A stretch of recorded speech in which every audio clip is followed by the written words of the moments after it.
Tauhid adalah tajalli Allah, tajalli sirullah, menuju ketunggalannya, yang mana ketunggalannya itu adalah awal mula jadi umat dan Tuhan.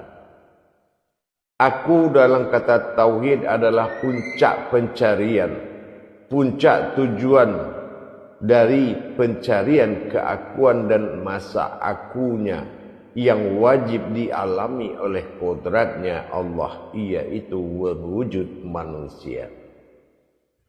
Dalam hal ini, untuk kita memahami pentajalian keakuan menuju masa puncak kebenaran, yang mana seseorang mengalami masa berhubungan, masa merasakan, masa mengalami, tentunya dengan mengadakan tajalli.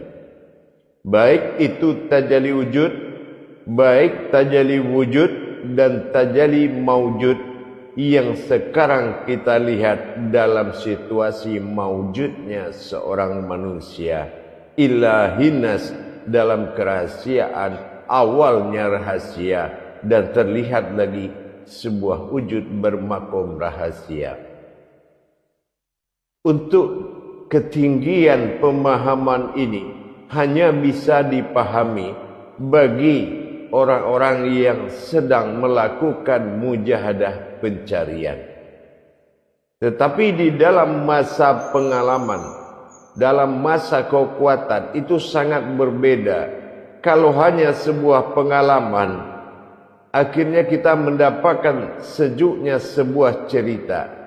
Tetapi kalau pengalaman itu adalah sebuah kekuatan, ini yang akan merubah kita menuju kemampuan ketuhanan. Itulah gunanya tajalli. Tajalli wujud dan tajalli maujud akan diakhiri dengan satu wujud. Kalau kita belum bisa memandang dalam satu wujud itu, ada kodratnya wujudnya, ada kodrat wujud dalam bentuk yang sama, dan ada kodrat maujud dalam bentuk yang sama. Itu namanya satu. Kalau sudah bisa menghimpun, maka inilah yang harus kita jaga. Di dalam perjalanan, bagaimana bertajalinya sebuah wujud dan maujud, sehingga terhimpun ke dalam suatu perkara kerahasiaan yang sangat tinggi, yang mana hal yang disebut kerahasiaan yang tinggi terhimpunnya sebuah wujud, yaitu yang berkodratkan asalnya dari wujud yang bersifat sir, yang dimakomkan kepada aku dalam masa tajalli dan begitu juga pada wujud, pada hayat. Bagaimana kita bisa menjalankan masa dan berkodrat pada alif kasroh dan sebaliknya juga begitu. Terbuka dan terhijablah dan terjadilah penampakan pada masa wujud maujud. Ini yang dikatakan pada masa atau zat disebut atau aras. Dalam hal ini perlulah kita melihat kembali himpunan dari tiga tajalli tersebut. Inilah yang harus menjadi patokan utama, yaitu menjaga dalam sifat mendirikan zikir mukarabatnya. Kalau ini kita tidak bisa menjaga, dari tiga kodrat tadi terhimpun menjadi satu, inilah yang membuat kita terjadinya sesuatu yang dikatakan kebatilan. Lupa dan ingat, ini adalah pekerjaan akal yang akan bisa menguasai orang yang tidak mengunci perjalanan ketiga wujud tersebut dalam bentuk satu wujud. Jamaah, para hadirin dan hadirat dimanapun berada, rahimakumullah. Apa tiga wujud yang harus kita jaga? kita menjaga 3 buah kodrat dari tajalli wujud, wujud dan maujud menjadi satu wujud. Yang akan kita jaga jangan terjadi perbedaan lagi antara wujud, wujud dan maujud.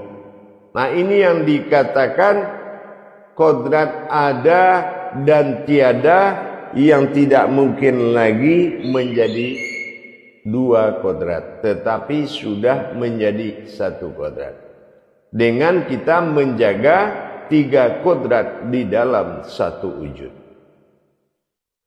Pertama, kodrat yang harus dijaga, kata Allah dalam qudsinya, marhalafil mukharabatun firruhi.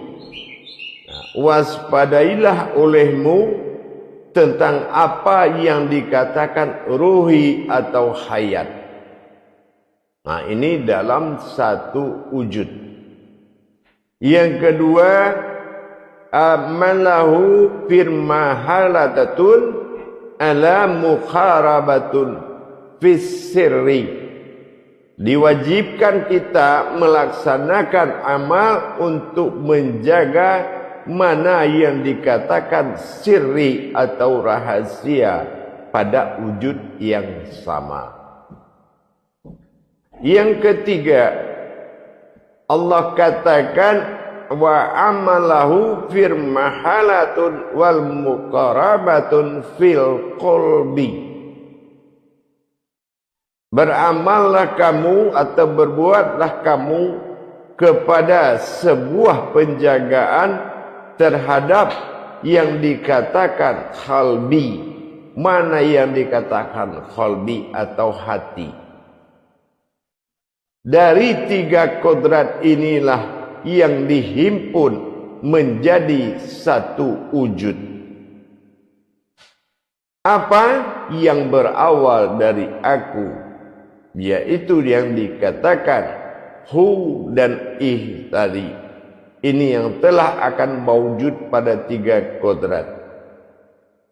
Bagaimana kita melaksanakan penjagaan ini? Tentulah kita dengan mendirikan zikir sir mukharabat. Bukan amalau fil mukharabatun, tapi wasitin al mukharabatun. Kita mendirikan zikir. Bagaimana kita melihat yang satu berwujud yang satu dari kodrat yang 3. Siapa yang dikatakan satu, kita lihat kepada sifat aku jatuh kepada la. Sementara sifat daripada hayat, daripada sebuah wujud aku itu adalah yang tiada. Yang tiada itu adalah hayat yang disebut il. Maka kodrat yang menyatu di dalam suatu 3 wujud tadi menjadi kodrat la'il. La bersifat aku, alif kodrat kasroh i. Ini yang mengatakan hayat. Kalau la sudah bersifat aku, lam alif kasroh i ini menyatakan hayat. Berarti inilah hayat, akulah hayat. Hayat yang terlihat, hayat yang terasa, dan hayat yang hidup. Ini yang harus kita jaga. Kenapa? Kalau kita tidak dizikir, tidak mendirikan atau menjaga dengan zikir sirnya mukharabat, maka kita akan kehilangan 3 kodrat. Apa kehilangan 3 kodrat? Hilangnya rasa dan kekuatan memandang. Artinya mata batin ainul basir sampai ke tingkat ainun sabitah ini akan melemah dan bisa tidak mampu atau tidak berdaya melihat kerahasiaan tadi. Kenapa? Karena sudah pecahnya kalamhu itu menjadi hayat. Ya, hayat yang bernama aku, la'il. Itu sudah menuju sifat wahidnya. hanya ada hayat. Nah, ini yang harus dijaga. Yang kedua, bisa terjadi kehilangan rasa. Nah, ini juga diakibatkan nanti tidak dikunci dengan mendirikan zikir mukharabat, mukharabatnya. Sebaliknya juga begitu. Kita tidak akan mampu mengenal kodrat. Ini yang ketiga. Kemampuan untuk melihat ini wujudnya Allah itu tidak akan ada. Selalu dibantah oleh akal. Selalu dibantah oleh hati. Selalu dibantah oleh nafsu. Kenapa? Kekuatan lahir dari tajalli wujud-wujud dan maujud tidak menjadi satu wujud yang disebutkan nilai aku atau lail. Ini yang mengakibatkan lepasnya pertahanan pandangan, rasa dan pengakuan yang selalu ragu. Ini akan lepas sehingga timbullah kebatilan. Dengan demikian, maka wajiblah bagi kita untuk menjaga dengan zikir mukharabatun fil illa. Ini dikatakan illa atau lail. Illa hayat, la adalah tiada, tapi ada wujud daripada aku. Artinya menjaga hayat. Akulah hayat, putus segala hubungan, berdiri dalam kewahidan dan ketunggalan, sehingga dia menuju sifat ahad. Inilah aftar. Kalau dia sudah memperlihatkan aftarnya, maka nyatalah hayat ini dipandang, nyatalah hayat ini dirasakan, nyatalah ayat ini diakui. Kenapa? Karena sudah mengalami tauhid, berhubungan, sudah mengalami tafrid, merasakan, dan sudah mengalami tajrid, yaitu mengalami.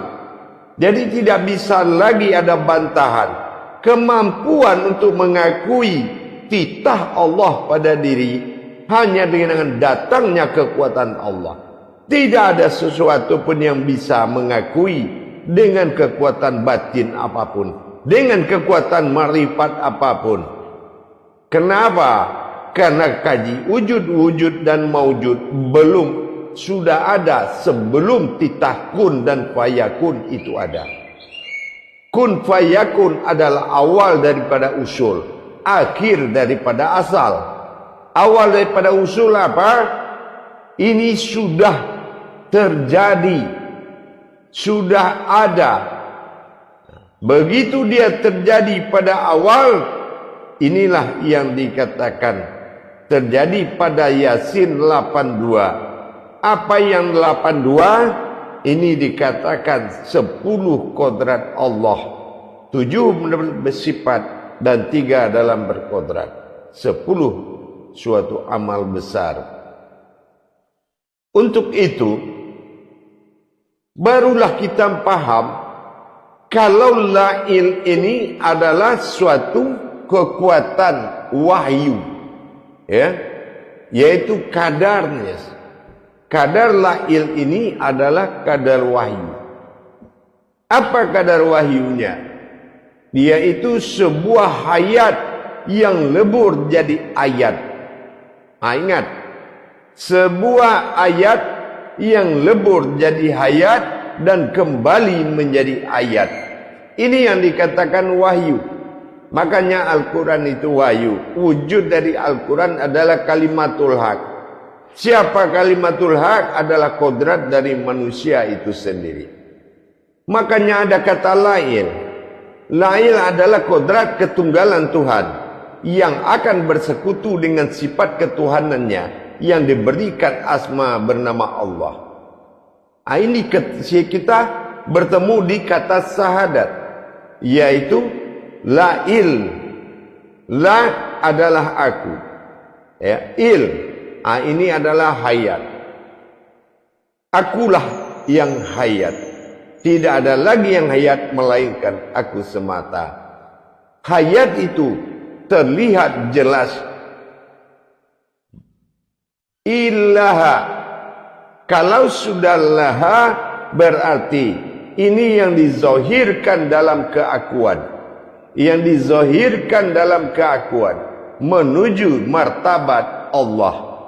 Kalau lailnya masih kosong, belum lagi terwujud dia sebagai kodrat yang ada dari sirhu, maka dia belum bisa menamakan ketuhanan dalam sifat hayat. Karena yang hayat itu hanya satu, yaitu aku. Inilah yang dikatakan lail. Luas sekali. Kalau memang sudah lail ini laha, barulah ilah, baru naik ketuhanannya yang bernama Allah. Di sini naiklah zahir laha untuk ilah menjadi ilah. Jadi bertajali kepada laha. Jadi barulah di sini dikatakan aku wujud di dalam zahirku sendiri. Nah, ini yang dikatakan ketuhanan. Tapi kalau zahirlah atau nyatalah aku pada diriku, ini namanya bukan ketuhanan, tapi keakuannya, akunya. Jadi beda penempatannya. Dengan demikian, di sini barulah muncul keputusan Yasin 82, yaitu akhir dari qasamullah, sidang dan sumpahnya Allah. Apa sumpah Allah dalam keputusan sidang? Yaitu innama amruhu, barulah atas nama amruhu. Suatu batin yang terlihat, itulah hayat. Ruhu, itulah hayat, itulah aku. Di sini baru kita bertemu wujudnya, yang aku itu dinamakan lahu. Nah, apa yang dikatakan lahu? La adalah aku yang tiada, hu adalah aku yang nyata ada sebagai kodrat, barulah kun. Disinilah terjadi kesempurnaan batin, yaitu kesempurnaan rahasia. Kaf menuju kesempurnaan, alif sir tidak berupa dalam kun, nun hayat.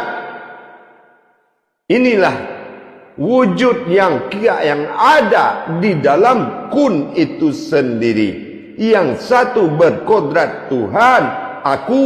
Yang satu lagi berkodrat ketuhanan. Inilah dia. Faya kaum, itu berwujud dia, yaitu ketuhanan dan aku. Di antara keduanya timbullah suatu sir. Sesungguhnya dua batin yang terjadi. Kun sir tidak beralif, fayakaun sir tidak beralif, tetapi waw hayat di situ menyatakan kodratnya dia. Di mana kodratnya dia? Yaitu di dalam fa'ya. Nah, di sini dikatakan fa'ya. Ia adalah sir qalbi, wujud kita dinamakan ia. Fa adalah sir, rahasia. Maka berdirilah qalbi atau tempat yang rahasia, wujud yang rahasia, yang berwujud kepada dia dan wujud kepada aku. Inilah batin sir. Siapa batin sir? Inilah yang mengkaji. Siapa yang dikaji? Kun fayakun, sifat pada aku dan ketuhananku. Tetapi yang menyatakan kajian itu adalah yang duduk batin sirfa, yang menjadi kolbinya ya, yang berwujud kepada semua kodrat yang ada. Nah, inilah maka terjadi titik tiga tadi. Kalau yang satu berwujud kepada sifat Tuhan, satu berkodrat kepada sifat umat, dan satu lagi adalah wujud yang ditampilkan tentang dua kodrat ketuhanan dan keumatan. Inilah yang menjadi batin rahasia atau dikatakan fa'ya. Nah, inilah kodrat yang dikatakan alam, kodrat sir, kodrat ruhi. Nah, ini dan disebut dengan alam sirrihi. Anani anta fil sirrihi wa ana anta nahu fil sirhu. Ini jadi kalau kita sudah dapat begitu, maka lahu yang kita sebut tadi harus disempurnakan menjadi kodrat Tuhan. Lahu dari illah. Nah, di sini amruhu sudah berdiri, maka dinyatakan kaji keputusan siapa amruhu, yaitu la adalah aku pada yang tiada, hu adalah aku yang ada sebagai kodrat. Nah, inilah yang dikatakan kun fayakun. Ya, kun fayakun. Tetapi yang bertubuh ini adalah fa'ya, yaitu alam sir rahasia sebagai makom dari kun, makom dari fayakun. Ini yang dikatakan nas, yaitu batin aku yang hidup. Nah, inilah ilahi nas, yaitu sebuah batinku yang hidup. Nah, inilah sebagai makom. Maka kalau lahu itu sudah pantas berkodrat kepada Allah, maka disinilah kita baru menyatakan la ilaha. Nah, berarti kita sudah menyatakan aku kepada keakuanku. Ilah Tuhan Allah wujud dalam makom Muhammad. Nah, ini barulah kita memuji diri kita berkodrat kepada pujian Muhammad. Kita puji diri sendiri berkodrat pada Muhammad. Kita merasa dipuji oleh diri sendiri, merasa kodrat aku.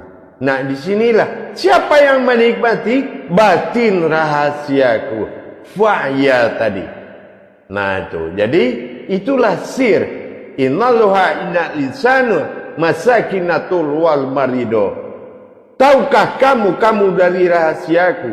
Karena engkau jadi dalam rahasiaku. Engkau rahasiaku, aku rahasia engkau. Tidak ada yang tahu kecuali di dirimu sendiri.